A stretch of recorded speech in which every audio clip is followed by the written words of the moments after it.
नशामुक्त भारत अभियान अंतर्गत मिरज कुपवाड परिसरात पोलिसांची धडक कारवाई, 50 गुन्हे दाखल।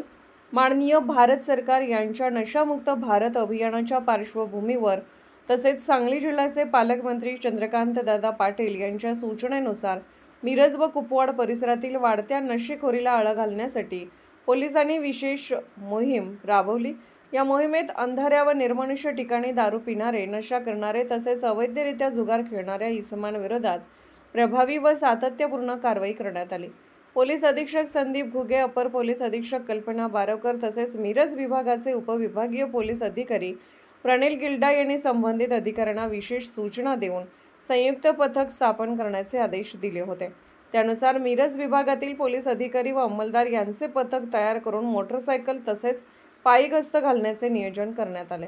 दिनांक 14 फेब्रुवारी 2026 रोजी सायंकाळी मिरज शहर महात्मा गांधी चौक व MIDC कुपवाड पोलीस ठाण्याच्या प्रभारी अधिकाऱ्यांनी संयुक्त कारवाई करत अंधाऱ्या व निर्मनुष्य ठिकाणी छापेमारी केली।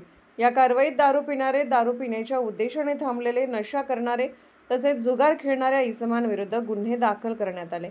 मिरज शहर पोलीस ठाण्यात 30, महात्मा गांधी चौक पोलीस ठाण्यात 16 आणि MIDC कुपवाड पोलीस ठाण्यात 4 असे एकूण 50 गुन्हे नोंदवण्यात आले।